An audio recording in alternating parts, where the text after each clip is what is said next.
যেখানে অন্যায় করতে দেখবে পুলিশ তাকে গ্রেফতার করবে, কোনো রাজনৈতিক পতাকা দেখলে হবে না, এমনটা মন্তব্য রূপা গাঙ্গুলির। যেখানে অন্যায় করতে দেখবে পুলিশ তাকেই গ্রেফতার করা হবে। সাংবাদিকদের প্রশ্নের উত্তরে কথা জানান বিজেপি রাজ্যসভার সাংসদ রূপা গঙ্গোপাধ্যায়। বুধবার দক্ষিণ 24 পরগনার কুলতলি থেকে পরিবর্তন যাত্রার ক্যানিং পশ্চিম বিধানসভা কেন্দ্রের হবির মোড় হয়ে হেরোভাঙ্গা বাসস্ট্যান্ড হয়ে সাতমুখী বাজার হয়ে ক্যানিং বাসস্ট্যান্ডে যায়। ক্যানিং বাসস্ট্যান্ড হয়ে বাসন্তী বিধানসভা কেন্দ্রের পালবাড়ি যায়। সেই যাত্রাপথে ক্যানিং বাসস্ট্যান্ডের রথের ওপর থেকে একটি বক্তব্য রাখেন বিজেপির রাজ্যসভার সাংসদ রূপা গাঙ্গুলি। এরপর সভা করেন বাসন্তী পাল বাড়িতেও। এছাড়া উপস্থিত ছিলেন বিজেপি জেলা সভাপতি সুনীপ দাস প্রমুখ। সাংবাদিকদের প্রশ্নের উত্তরে রূপা গঙ্গোপাধ্যায় বলেন, আমি জানি না, চিনি না কে রাকেশ সিং। সিপিএম, কংগ্রেস, বিজেপি, তৃণমূল বুঝি না। যেখানে অন্যায় ভাবা হবে সেখানে পুলিশ গ্রেফতার করবে। পাশাপাশি বিজেপি রাজ্যসভার সাংসদ রূপা গাঙ্গুলি তিনি বলেন, তৃণমূল বিজেপি যাকেই ভোট দিন বিজেপি ক্ষমতায় আসবে। নিজের ভোট নিজে দিন। পশ্চিমবঙ্গে এবার ক্ষমতায় বিজেপি আসবে। পশ্চিমবঙ্গের মানুষের সুরক্ষার দায়িত্ব বিজেপির।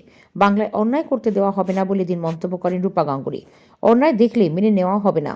পাশাপাশি এদিন বিজেপির পরিবর্তন যাত্রায় সাধারণ মানুষের উপস্থিতিতে জনজোয়ারে পরিণত হয়, যার ফলে চিন্তার ভাঁজ পড়ল কিছুটা শাসক দলের কপালেও। ভোটের দিনক্ষণ এখনও ঘোষণা করেনি নির্বাচন কমিশন। তার আগেই রাজনৈতিক দলগুলির বেজে উঠেছে ভোটের ডামাডোল। এদিনে বিজেপির পরিবর্তন যাত্রায় উঠে এলো বিজেপির কর্মী সমর্থকদের স্লোগান, খেলা হবে খেলা, পদ্ম ফুলে খেলা হবে। দক্ষিণ 24 পরগনা থেকে বাবলু প্রামাণিকের রিপোর্ট, ক্রাইম ব্রাঞ্চ।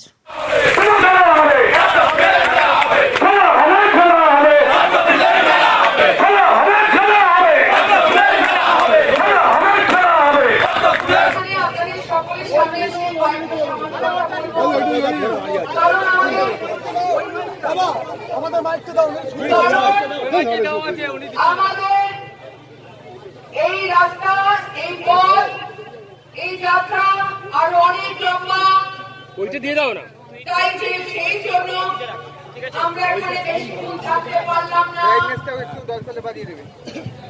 শুধু কয়েকটা সামান্য কথা বলে এগিয়ে যেতে চাই।